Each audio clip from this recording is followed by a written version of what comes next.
Good morning student, welcome to normal academy Jangiganj.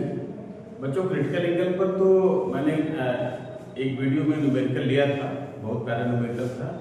आज critical angle पर एक और मैं प्यारा सा न्यूमेरिकल लेके आया हूँ। चलो तो इसको समझते हैं। और इसमें तो आप देखिएगा Snell's law plus critical angle दोनों का एप्लीकेशन यूज हुआ है। ओके, तो let us start the solution of this question.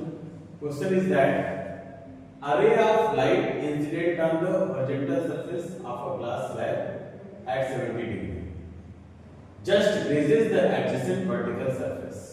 After the refraction, calculate the critical angle. देखो बेटा, मैं इस तरह से सेंटेंस में इसलिए दिया हूं क्योंकि वर्ड में प्रॉब्लम होती है।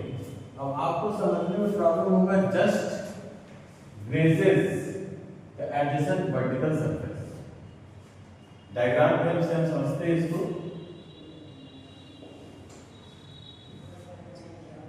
ये आपका वाटर सरफेस है।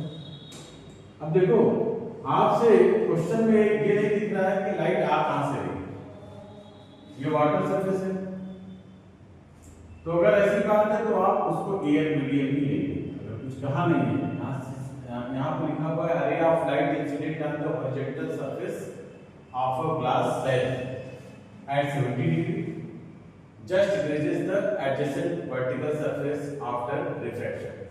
तो चलो, ये ग्लास स्लैब है, कोई दिक्कत नहीं है, वाटर हो सकता है या ग्लास स्लैब, तो यहाँ पे ग्लास स्लैब, ठीक है। अब जो जिस मीडियम से लाइट इंसिडेंट होगी उसका नाम यहाँ पे नहीं है, तो आपको क्या मानना है? वहाँ पर एयर एज अ मीडियम। चलिए, तो यहाँ पे लाइट ये नॉर्मल हो जाती है, लाइट ऐसे सरफेस पे इंसिडेंट हो जाती है। ये एंगल ऑफ इंसिडेंस होती है। ये एंगल ऑफ इंसिडेंस बेटा जो दिया हुआ है 70 डिग्री, आई इक्वल टू 70। अब आगे की कहानी क्या है? Just grazes the adjacent vertical surface. ये सरफेस अगर लाइट ऐसे इंसिडेंट हो रही है, ठीक है, इस साइड से भी इंसिडेंट हो सकती है, इस साइड से भी ये लाइट इंसिडेंट हुई, इसके जस्ट बगल में, एडजेसेंट का मतलब इससे लगा हुआ जो वर्टिकल सरफेस है, यहां पर लाइट जब ऐसे आ रही है इस तरह से, ठीक है, टुवर्ड्स नॉर्मल होना चाहिए। तो मान लीजिए थोड़ा सा डायग्राम में चेंजेस करना पड़ेगा।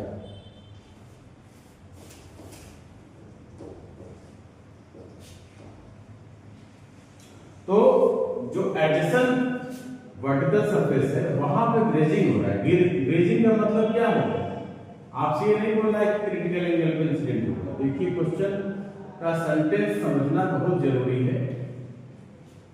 ये मान लीजिए टुवर्ड्स नॉर्मल ही जा रही है समझने के लिए। अब यहाँ पर क्या हो रही है ना, इस वर्टिकल सरफेस पर, वर्टिकल सरफेस जो ये बात बोला जा रहा है, just graces the adjacent vertical surface, इस तरह से लाइट ग्रेजेस का मतलब क्या हुआ? जो सरफेस है उसके अराउंड लाइट चली, ये है। तो अगर ऐसा कंडीशन है और मैं यहां पे एक नॉर्मल बना दूं, ठीक है, तो एंगल ऑफ इंसिडेंस यहां से बेटा क्या हो जाएगा? ये नॉर्मल एंगल है, ये नॉर्मल एंगल है, ये आपका एंगल आई है, क्योंकि गिवन है 70 डिग्री, ये आपका आर है। थोड़ा सा ये ध्यान देना पड़ता है, ये रे जो है क्योंकि ये एयर है यहाँ पर और ये ग्लास है, तो ये रेयर से डेंसर आ रही है। तो लाइट जब रेयर से डेंसर आएगी टुवर्ड्स नॉर्मल होती है, तो आप समझ जाइए कि टुवर्ड्स नॉर्मल है, ठीक है, डायग्राम में। अब यहाँ पर एंगल ऑफ क्या हो जाएगा? रिफ्लेक्शन 90 डिग्री हो जाएगा इस सरफेस से। ग्रेजिंग से ऐसे लाइट आ गई, ये आपका वर्टिकल सरफेस है, तो यहां से लाइट क्या हो गई? ग्रेजिंग। ग्रेजिंग का मतलब जो लाइट रिफ्लेक्टेड लाइट रे है वो सरफेस के अलावा चली गई है, और ये आपका नॉर्मल है, तो एंगल ऑफ रिफ्लेक्शन कितना हो गया? 90 डिग्री। तो यहाँ पे एंगल क्या हो जाएगा? क्रिटिकल। यही पूछा जा रहा है, ये ठीक है। तो लाइट यहां से जो क्रिटिकल एंगल का कंडीशन है, डेंसर टू रेयर जानी चाहिए, तो लाइट डेंसर से रेयर जा रही है। चलिए अब स्टार्ट करते हैं इसको कैसे सॉल्व करेंगे। बेटा देखो एक तो यहां से क्रिटिकल एंगल का फॉर्मेट यूज होगा, और इस क्वेश्चन में अगर मैं ये भी बोल देता कि जो डेंसर मीडियम है ग्लास, इसका रिफ्रैक्टिव इंडेक्स फाइंड करो, ठीक है, तो क्रिटिकल एंगल के हेल्प से ही आपका रिफ्रैक्टिव इंडेक्स भी निकलेगा, क्योंकि अगर मैं यहाँ पे क्रिटिकल एंगल का फॉर्मेट यूज करूं तो sin IC = 1/μ। अब ये म्यू क्या है, मैं बताया था refractive index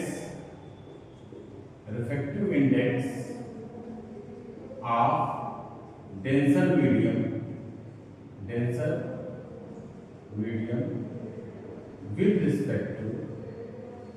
with respect to rarer medium, ठीक है। चलो तो सॉल्व करते हैं। पहले जो है IC की यहाँ sin IC = 1/μ, तो आप इसको कैसे सॉल्व करेंगे, हमें IC चाहिए, तो जो यहाँ पे इंफॉर्मेशन दिया है इसका रिलेशन यहाँ से है, ये आपको अपने से सोचना पड़ेगा।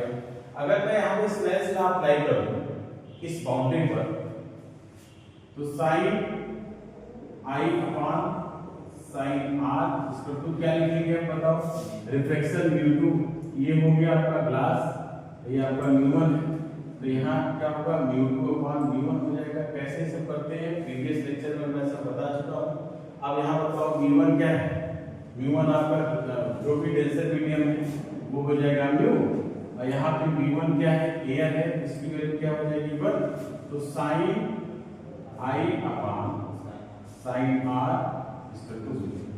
ओके, अब यहाँ पे देखो r की वैल्यू जो है क्या लिख सकते हैं, इस नॉर्मल को अगर हम कोइंसाइड कर दें तो क्या बेटा जी ये 90 डिग्री है, तो r की वैल्यू क्या हो जाएगी, r की वैल्यू कितनी हो जाएगी, तीनों का सम क्या होता है, ये आपका ट्रायंगल बन रहा है, यहाँ पर एक राइट एंगल ट्रायंगल बन रहा है, ये 90 डिग्री है, इसको मैं यहाँ बना दे रहा हूँ, समझ लीजिए कितना एंगल होगा बेटा बोलो, ये r है, ये 90 है, और ये IC।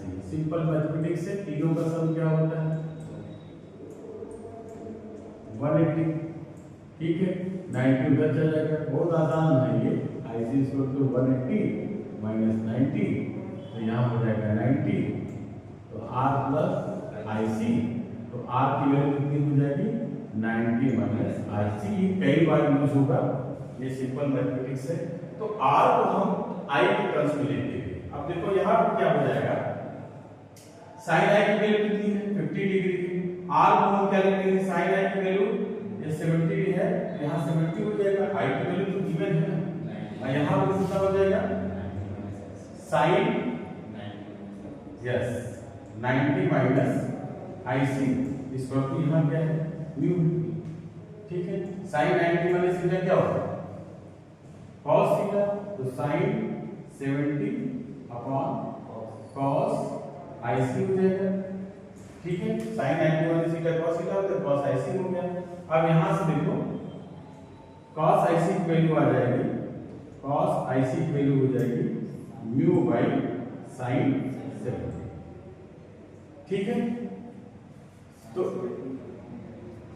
इसकी वैल्यू म्यू की वैल्यू है, cos IC इधर आ जाएगा, अच्छा ये उल्टा हो जाएगा, ठीक है, तो यहाँ क्या हो जाएगा cos IC इधर चला जाए तो sin 70/μ। देखिए यहाँ बेटा जी cos IC की वैल्यू आ गई, sin IC आपको 1/μ यहाँ पे लिखे हुए, अब यहाँ के हेल्प से हमको IC मिलेगा। देखो हमको म्यू नहीं पता है, यहाँ भी प्रॉब्लम है, यहाँ भी प्रॉब्लम है, तो sin IC और cos IC का जो फार्मूला बना हुआ है इससे हम tan IC निकालेंगे, और tan IC के हेल्प से हम इन चीजों को सॉल्व करेंगे। तो पहले नोट कर लीजिए, इसको वीडियो को पॉज करके इतना नोट कर लीजिए। एक तो हमारा पहले यहाँ पे क्रिटिकल एंगल का कंडीशन का जो फॉर्मेट है sin = 1/μ, ये है यहाँ पे म्यू क्या है refractive index of denser medium, यहाँ पर म्यू क्या है refractive index of denser medium, तो ये म्यू जो यहाँ तक चला आ रहा है, ये म्यू और ये म्यू दोनों बेटा जी क्या है, दोनों सेम है, ठीक है। चलो तो एक इक्वेशन तो ये हो गया, और एक इक्वेशन हमारा यहाँ पे, ठीक है, मैं इसको डायरेक्ट यहीं पे लिख दिया हूँ, टोटल क्रिटिकल एंगल का जो फॉर्मेट है। अब इन दोनों को हम डिवाइड करेंगे, तो डिवाइड करने से फायदा क्या होगा, जो म्यू है शायद वो गायब हो जाए। देखो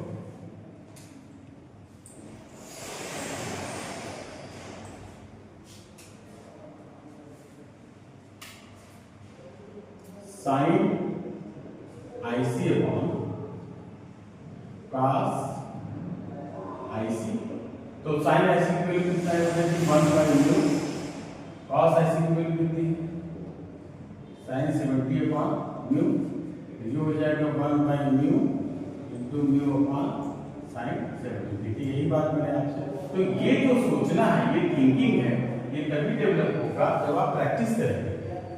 ठीक है, अब आप देखो म्यू से म्यू यहाँ क्या हो गया, ये देखो म्यू से म्यू सबसे होके क्या हो गया, 1/sin 70 हो गया, और यहाँ पे बेटा क्या आ गया, tan IC हो गया।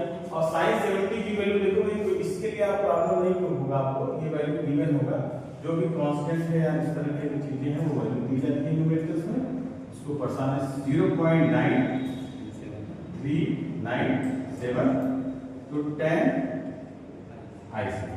ओके, अब यहाँ पे देखो चीजें समझ में आ रही है, क्यों? अब देखो आसानी से मिल जाए, हम यही से निकाल सकते हैं।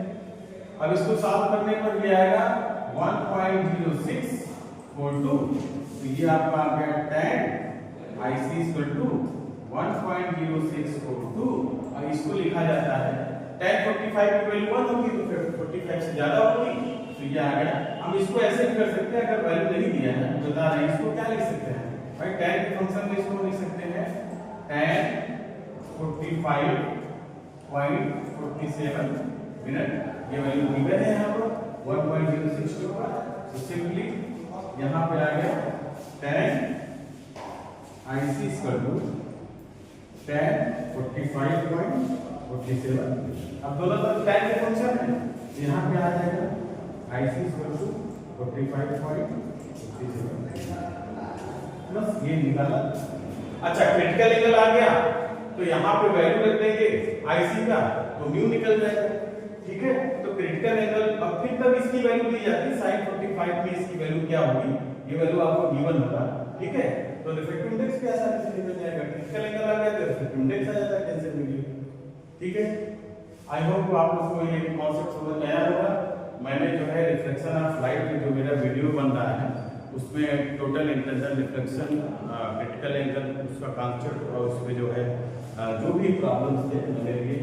आप देखो, आपको अगर किसी और टॉपिक पे जो है आपको चाहिए लेक्चर तो आप कमेंट बॉक्स में लिखिएगा।